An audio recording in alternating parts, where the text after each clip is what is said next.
Девчонки, приветик!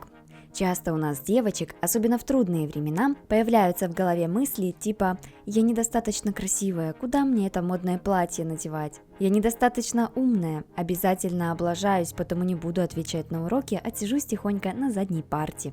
Вот моя одноклассница крутая, потому у нее отбоя нет от ухажеров, а я не такая, кто ж на меня посмотрит? И куча других мыслей, которые рождает наша неуверенность в себе. Из-за низкой самооценки огромное количество девушек не может жить полноценной счастливой жизнью, только потому, что недостаточно стройная, красивая, умная. Но вы же понимаете, что это все только у нас в голове, и если начать думать по-другому, то вся жизнь перевернется и заиграет яркими красками. Но как это сделать? Давай разбираться вместе.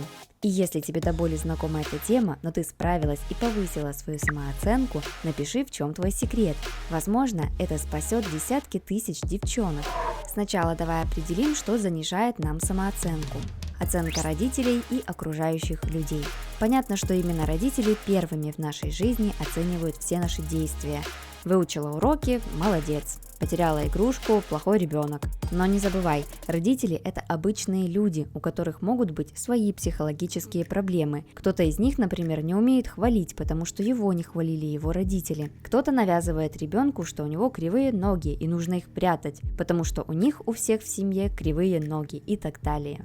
И вот такие родители могут занижать самооценку своему ребенку, сами того не понимая. Оценка окружающих людей очень сильно на нас влияет, ведь мы же хотим занять достойное место в обществе, а значит нужно заслужить его одобрение. Разберем это чуть дальше.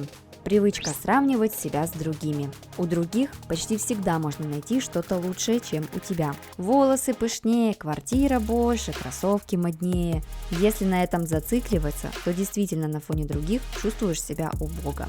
Когда ты берешься за дело и не достигаешь успеха. Конечно, когда хочешь что-то сделать, но никак не получается, это очень нас расстраивает и кажется, что я ни на что не способна. В итоге появляется страх и неуверенность в себе. В общем-то, это самые основные причины низкой самооценки. Но как их побороть и стать счастливой, уверенной в себе девушкой? Первое. Запомни раз и на всю жизнь. Всем людям плевать на других людей, кроме самых-самых близких. Всем остальным абсолютно все равно, как ты выглядишь, что происходит в твоей жизни, что ты делаешь и как, если это никак на них не влияет. Люди могут говорить о тебе плохо, но в глубине души им абсолютно все равно. Они говорят это, просто так, поверь мне. Да и мы живем в такое время, когда в тренде свобода выбора. Ты имеешь право, как и все люди, делать так, как ты считаешь нужным. Вот и все. Но есть небольшое исключение. Например, в школе нужно носить форму, а ты не хочешь. Хочешь самовыражаться, и все тут. Это правило, нарушая которое ты должна будешь понести какую-то ответственность. Это просто нужно понимать и осознавать последствия. Второе. Хвали себя. Ты же точно умеешь делать что-то крутое, в твоей внешности есть что-то красивое, у тебя есть талант или какая-то уникальная черта характера. Можешь даже на бумажке список написать своих достоинств и хвалить себя за них каждый день. Это, девочки, обязательное упражнение, кстати, абсолютно для всех. Не благодарите. Третье. Перестань сравнивать себя с другими. У всех людей настолько все в жизни отличается, что это просто невозможно сравнивать. У кого-то богатые родители, но проблемы со здоровьем, кто-то красивый, но ужасно танцует. И это нормально. Сосредоточься на своих достоинствах. Еще раз, только не на чужих, на своих. Четвертое. Найди то, в чем ты хороша.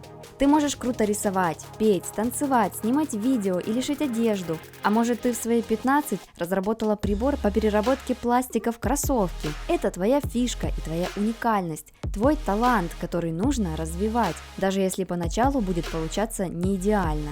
Знаю, что в школе нас оценивают по всем предметам, но я считаю, что ты не обязана во всем круто себя проявлять. Ты как человек имеешь право в чем-то не разбираться, и никто не вправе осуждать тебя за это. И всегда помни, что мы всего лишь люди, и жизнь у нас не бесконечная, чтобы тратить ее на переживания, страхи и комплексы. Живи и наслаждайся жизнью уже сейчас. А мы с тобой встретимся в следующем выпуске. Это были Секреты юной леди. Пока-пока.